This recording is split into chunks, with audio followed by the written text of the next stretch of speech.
Join again. Thank you, Ray. Yeah, some of our people at Goodman Oaks, they said it doesn't seem like you've been our preacher for 29 years. Seems like 39. All of my sermons have happy endings. In fact, sometimes people are just tickled to death when they end. And so we'll try to stretch that out tonight and see how we do. I preached one place, it was up in Indiana, and sometimes people say things they mean well, but it doesn't come out exactly right. We were milling around before the service, just like every church does, people hugging and shaking hands and all of that. And one of the guys, I guess, who was in charge of the service came to me and he said, shall we start the service, or you want to let the people enjoy themselves a little longer? I said, whatever floats your boat. Thank you, Sawyer, for reading our scripture tonight, and we'll be referring to these as time goes along. It's so good to be with Ray and Patsy today. We learned to love them and appreciate them during the 6 years at Whitehaven Church in the Goodman Oaks Church as it became up there in Memphis, South Haven. And then ever since 1981 when they left us, Ray and Patsy and I have kept in touch with each other closely. We always kind of know what's going on in our families and this sort of thing. And I love them deeply. And so today has been like a reunion with them, and it's been wonderful. Speaking of which, this day has been wonderful, period.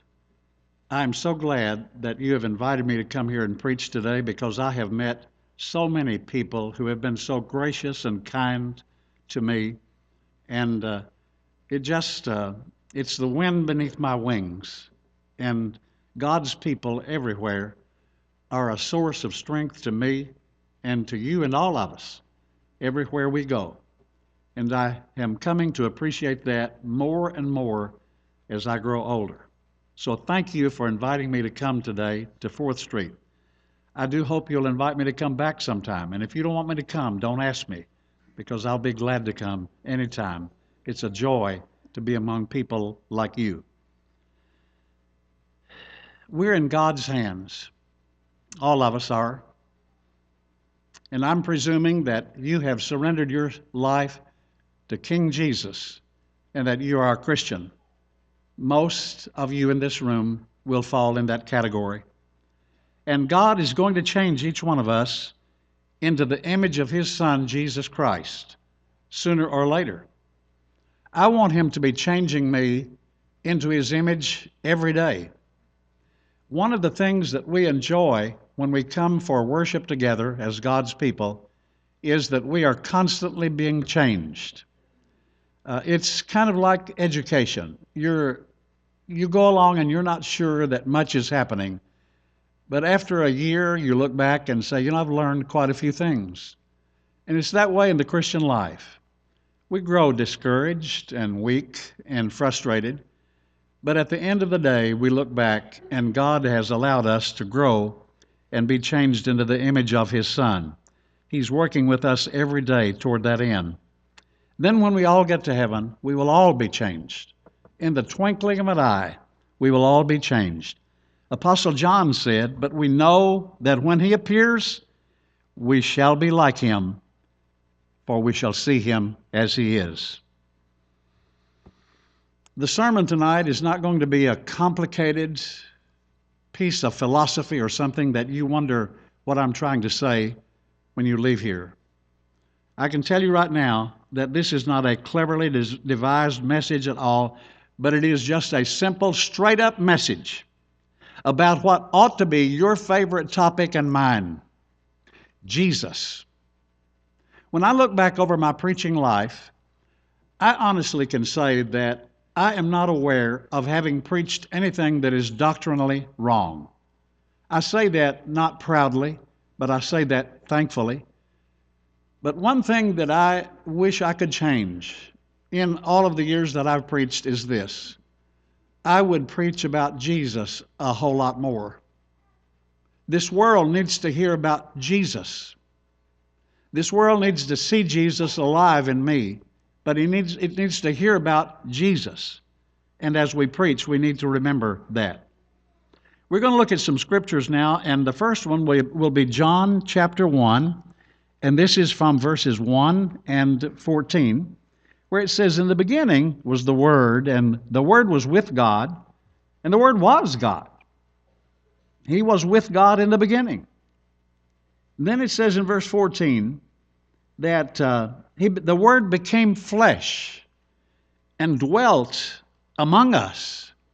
You see, John was speaking first person, and we'll get into that more in just a moment. But John was speaking first person. He knew about that. And he is saying to the fellow believers in that day that Jesus became flesh and we saw him. We saw him. Those of you who have little children or who have raised children will be familiar with this sort of thing. That maybe during the night sometime, one of your little kids, maybe 4 or 5 years old, somewhere in that category, wakes you up, and he's saying, "Mom, Mom." And so you get up and you go in there and sit down on his bed.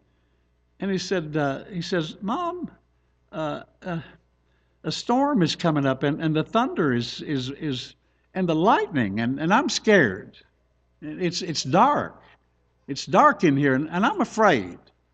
And you say, "Now, just settle down. We talked about this before you went to bed, that they said a storm would brew during the night, and so it's here. But he says it's dark in here, and I'm the only one in here, in this room, and it's really dark in here. And could you just come and sleep with me?" And then, of course, you know the rest of the story. You go back to bed, he runs down the hall and jumps over in the bed with you, and you talk some more about it. And you say, "You know, you and I talked about this before you went to bed, and I told you that God is with us all the time, and that God is our Father, and He loves us, and that God is right here in your room with you tonight." And he says, "I know, but I want somebody with skin on them." You know, sometimes little kids can get pretty deep theologically and not even know it. And that's a case. And John talks about that very type of thing. What he is saying there is that God was with us, of course, all the time. But when Jesus came, He came and brought something that the world really wanted. The world wanted a God with skin on Him. And so Jesus came, and He had skin on Him. And the Word became flesh and lived for 33 years among us, and we saw His glory. John said we saw His glory as the one and only who came from the Father, full of grace and truth. At the world's darkest moment, friend, at its most scary moment in history, we live in scary times today. There's no question about it.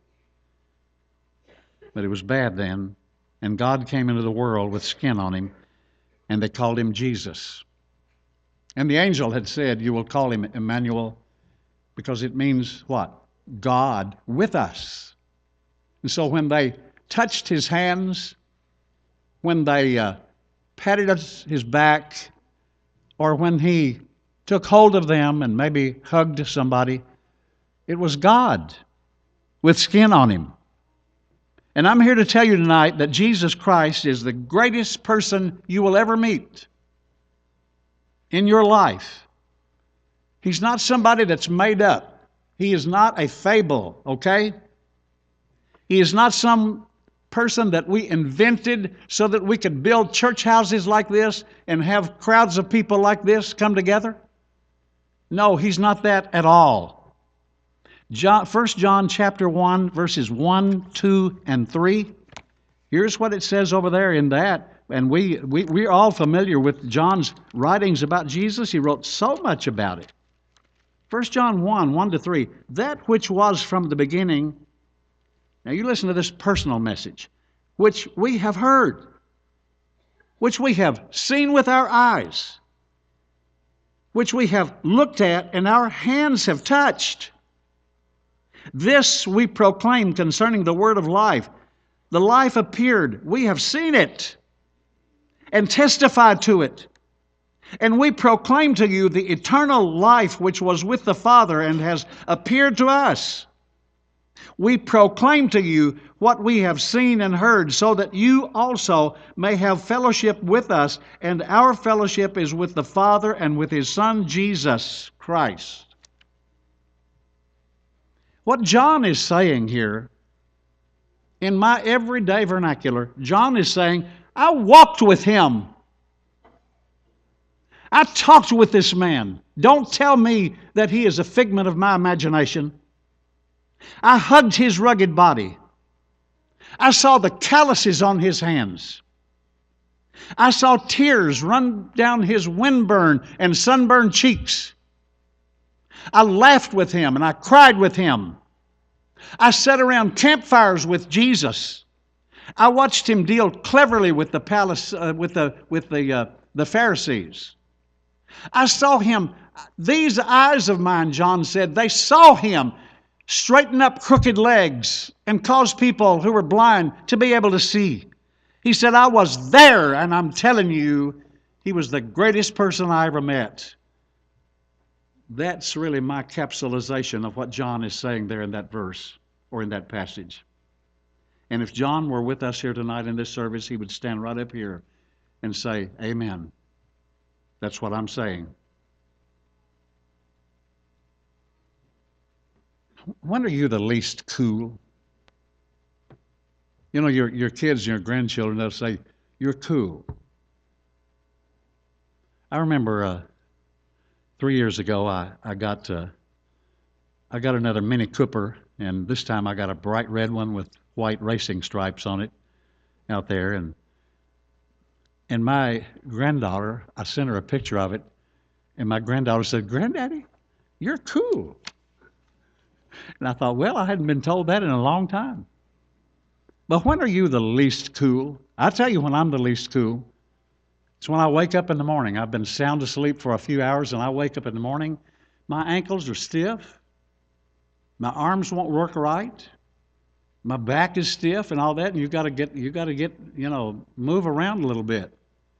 I'm not very cool when I first wake up. I don't talk much, and really I don't like to listen much. It takes me just a little while to get it going. That's when I'm the least cool. Well, let me tell you something about the life of Jesus. There's a great story here. The disciples were out, on the Sea of Galilee, and the storm comes up suddenly. And they began to panic because it looked like their boat would sink. The water looked awful. The boat is rocking. It is about to tip over. And so where's Jesus? They said, where is Jesus? See, he's on board. Where is he? Well, he's down below, asleep. He's sleeping through all of that. Well, go get him. We've got to have help bailing this water. Go get him. So they go down there and get him. Tell him, we're scared to death. The storm is about to sink this boat. And Jesus wakes up and simply walks up there on the deck. Maybe he may have cleared his throat a couple of times, and he just looked out and said, peace, be still. Then he went back down and went to sleep. Jesus was cool. Nothing upset him. And John was on that boat, and he says, I'm telling you, there's nobody like this man.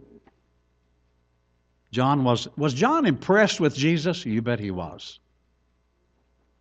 And those first 3 verses of 1 John chapter 1, it's a wonderful reading just to hear John say those things about Jesus. He was impressed with Jesus. But I'm impressed with Jesus. He is the person I most admire and most respect. He is the person I would most like to have as a guest in my home. He is the person I want to be most like. He is my role model. Kids, I know that you probably get tired sometimes of hearing your parents talk about role models and how important it is when you get up to maybe middle school or something like that and start formulating some meaningful friendships. And then in junior high and then high school and then to college, and your parents are always talking to you about how important it is to have the right kind of role models. They're right about that. It is so important to choose the right kind of role model. And I'm here to tell you tonight, my greatest role model is Jesus. And we're going to see why in the next few minutes. I'm going to give you 3 things. You may want to jot them down, but I think you can remember them even if you don't. I told you to be simple. I guarantee it will. Now, I'm going to tell you 3 things about Jesus that cause me to believe that he is my greatest role model, the one I really need. He had some things going for him that I want going for me. And I'm not going to be the person I want to be until and unless I look at these things about him as a role model and try to get them into my life and get them working. It's very, very simple. Number 1, Jesus looked good. Jesus looked good. He did. Doesn't everybody want to look good? Well, I know maybe some of you women are saying, I don't know about my husband. I'm not sure sometimes whether he wants to look good. One woman said she had to put tags in his collar, in the collar of his shirt, and date them so that he could tell when it was out of style. And but anyway, and your kid, sometimes you wonder. You say, why does my kid dress like that? Well, one boy said, well, I dress like that because I don't want you to take me everywhere you go. Maybe kids are like that. I don't know. By the way, do you know what the most disarming thing a woman can say to her husband? If you've been wondering about that, I'm going to tell you. One of the most disarming things that you can say to your husband is that when he walks out of the bedroom and it's about time to leave for church or to a party or to go shopping or anywhere, and you say to him, you're not going to wear that, are you? I mean, when she says that, you know you're a loser already. I tell you what, through the years, I was always tempted. I never did say this now, but I was always tempted to say it. I was tempted to say, oh, no, I wasn't planning to wear this. I just put that on as an example of something that looked stupid.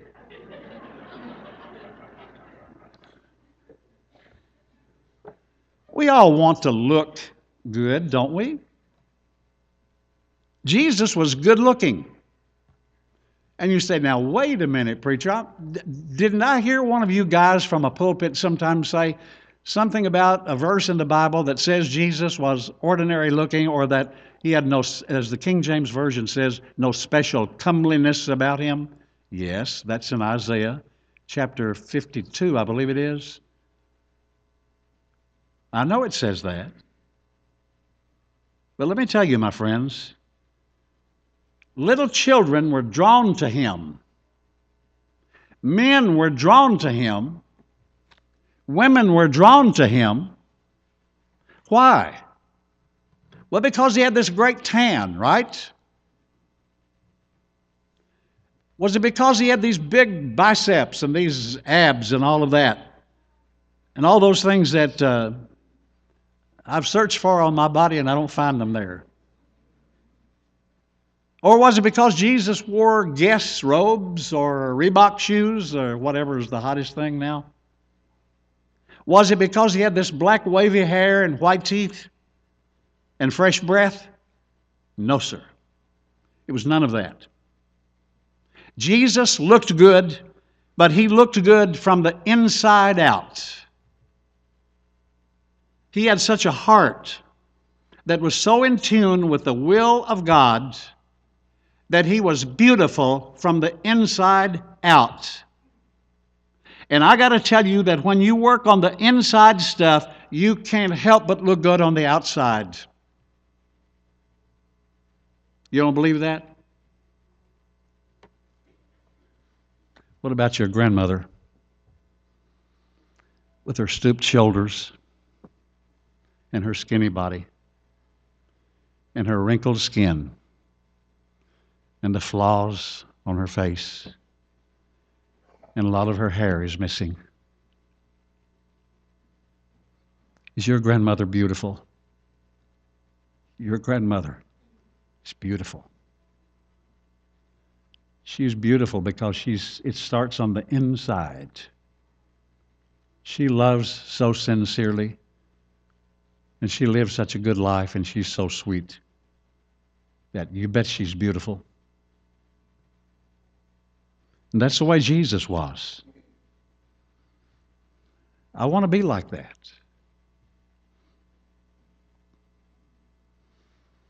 The song says, one of the stanzas in the song says, "Oh, to be like thee, full of compassion, loving, forgiving, tender and kind, helping the helpless, cheering the fainting, seeking the wandering sinner to find." Sing it with me. Oh, to be like thee, oh, to be like thee, blessed Redeemer, pure as thou art. Come in thy sweetness, come in thy fullness, stamp thine own image deep on my heart. You know, we get so enslaved with how we look on the outside. There's so much written today in so many magazines that tell you how to improve your outward appearance, and I'm not knocking that. I've always believed that houses and barns and cars and women all look better with a little paint on them. I'm not knocking that at all. It's okay.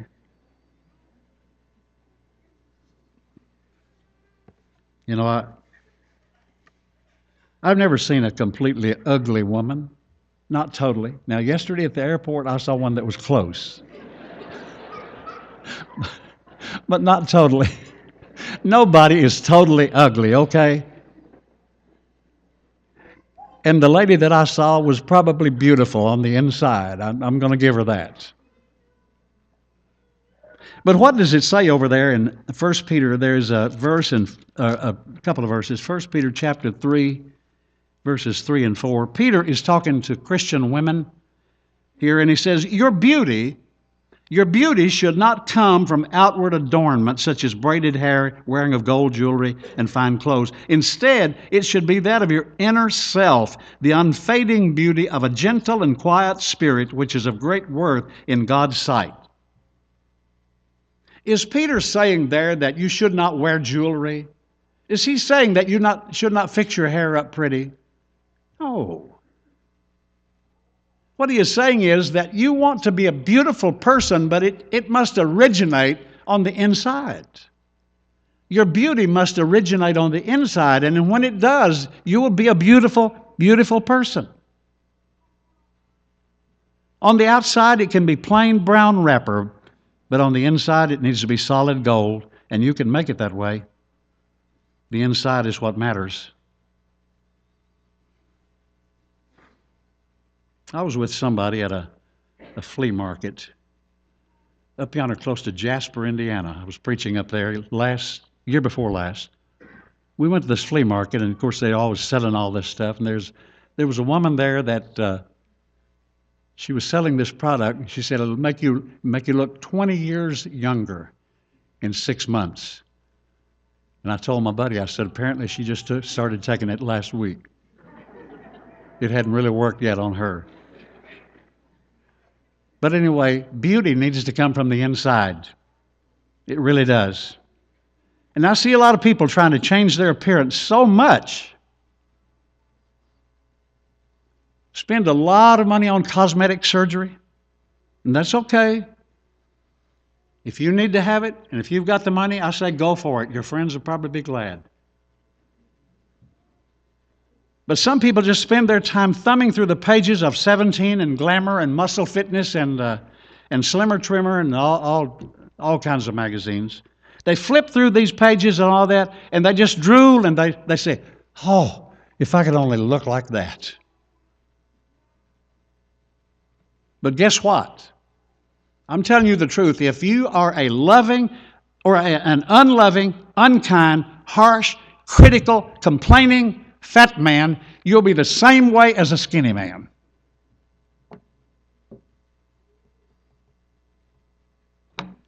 Years ago, when Governor Matthew Welsh was governor of Indiana, he started this program of educating the inmates in the state prison. And that's a good thing. But a lot of them got out of prison. Some of them came back to prison serving time for forgery.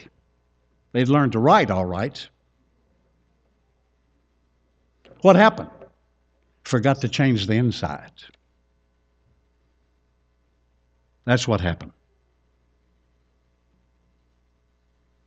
Let me challenge you to thumb through. You thumb through the magazines, okay, and you look at all the pictures, say, oh, I want to be like that. Let me challenge you to go to Matthew, Mark, Luke, and John and thumb through it. Do more than thumb through it. Read it. Read Matthew, Mark, Luke, and John, and then really say to yourself, I want to be like that. I want to be like Jesus. Jesus looked good, I'm telling you. Number 2, Jesus loved greatly. Let me go back over here to, this will be in 1 John, the 4th chapter, verses 19 and 20. It says, we love because he first loved us. If anyone says, I love God, yet hates his brother, he's a liar. For anyone who does not love his brother whom he has seen cannot love God whom he has not seen. And he has given us this command, whoever loves God must also love his brother. Jesus was a great lover of people. Yes, he was. And I want to be a great lover of people too.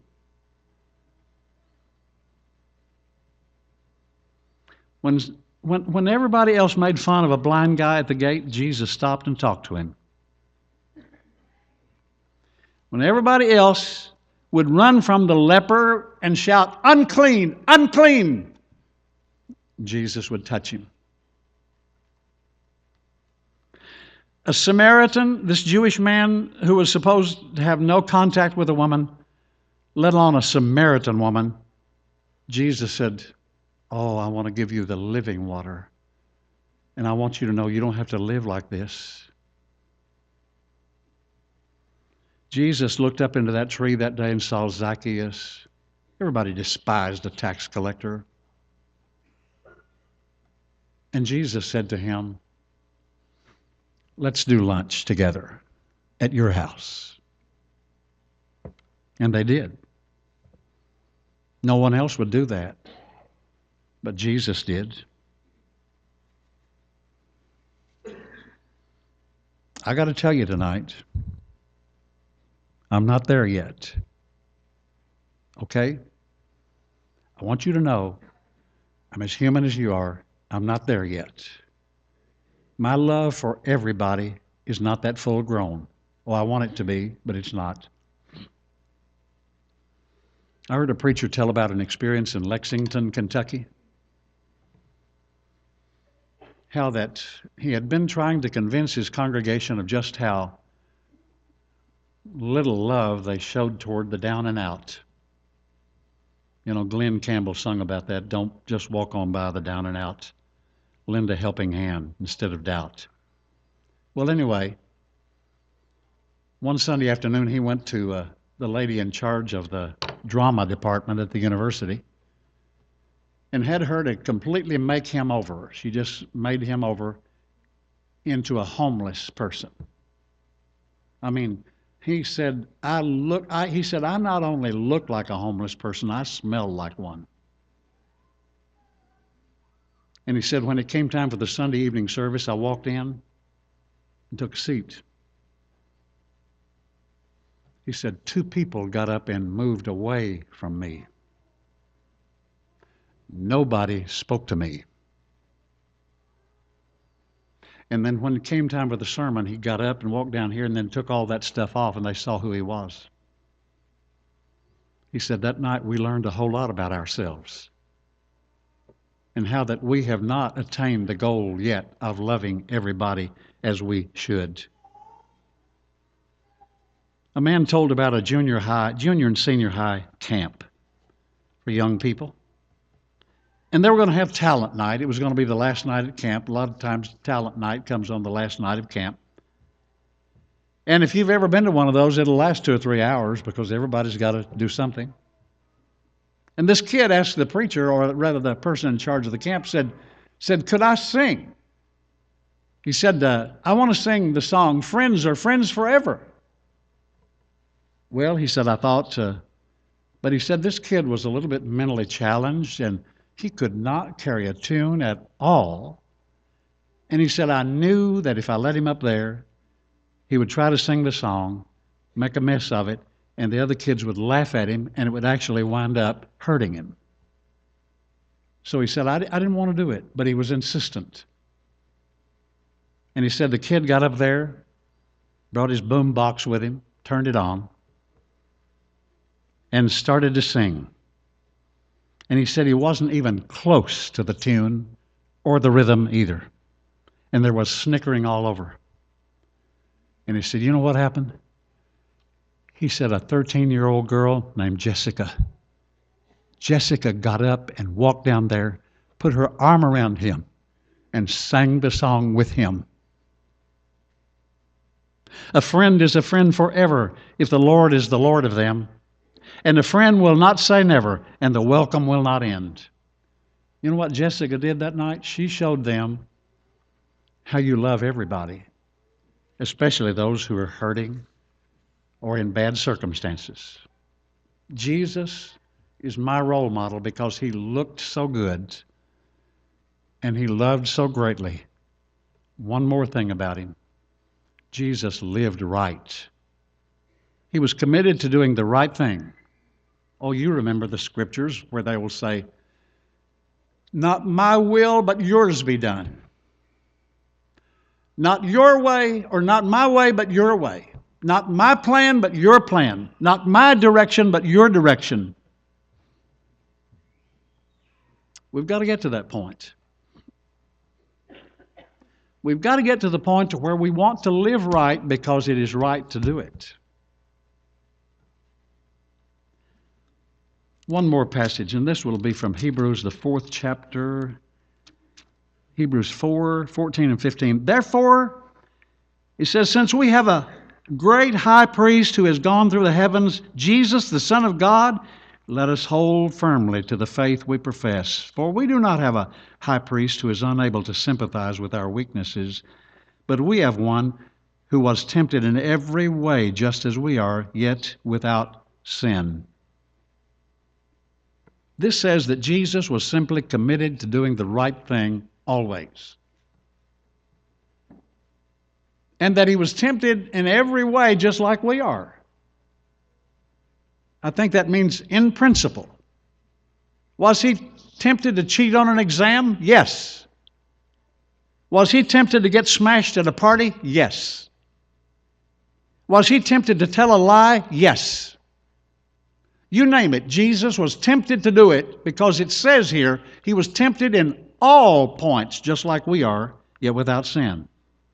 And yet he did not sin because he was committed to doing the right thing every time. He knew God's ways are not man's ways, and he says, I'm going to live the right way.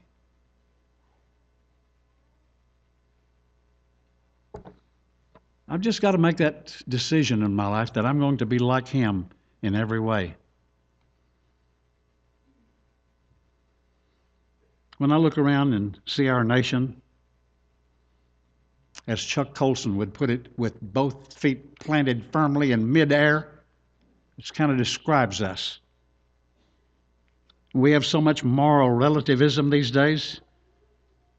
You know, whatever is true for you is true. Whatever is right for you is right. Whatever is good for you is good.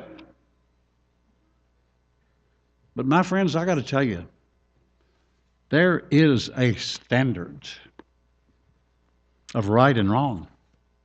I'm holding in my hand, that's the standard. It's called the Bible, the Word of God. And Jesus knew that God's ways were right. There is right and there is wrong. I'm tired of hearing it say, he misspoke. Let me tell you something, he lied about it. But we don't want to say it. There is a standard. Do you know the reason we don't steal? As a Christian, do you know why we don't steal? Is it because we're afraid we'll get caught and go to jail? No. We don't steal because it's not right to steal. Do you know why, as a Christian, I don't cheat in school? Is it because I'm afraid the teacher will find out and I will get an incomplete in the course? No. You don't cheat because it's cheating. And it's not right. God says some things are right and some things are wrong. And Jesus just always says, I'm going to do what's right. Thy will be done, not mine. Isn't that profound? But he also said, I'm going to do right just because it's the best way. God's way is the best way. It's not just right, but it's best. Did you know that if everyone was a totally committed Christian, you wouldn't have to lock your door tonight when you leave your house? You wouldn't even have to lock your business. At the bank, you wouldn't even need a vault. If everybody was thoroughly Christian, just think how good it would be. The Christian life is the best life. How many of you tonight can say, that you wandered away from God and you found out firsthand that His way is best after all, and because of that, you turned your life around and came back home? I'm pretty sure that I'm speaking to a large number of people who fall into that category. The song says, I've wandered far away from home, or wandered far away from God, and now I'm coming home. We're coming home because it's the best place to be, and His way is the best way. So tonight, I'm going to leave Tuscumbia, Alabama, and go back home. I want to leave you with the thought that Jesus of Nazareth, the Son of God, is the best role model. He looked good because He was good. He loved greatly, and He lived right. You can't start a week any better than that. May God give you the strength tonight and tomorrow, if you haven't been doing it, to start living for Him very seriously. It's the only way you can prepare your life for the next one. We're going to sing a song now, and I hope we can have a 100% response. That is, I hope every one of us can just say, that's for me. And these passages that we've read there, that's for me. And so, dear Lord, help me to be more like Jesus. Whatever your spiritual need is, if we can help you in that, please come down to the front and let's talk about it. Ray, lead us.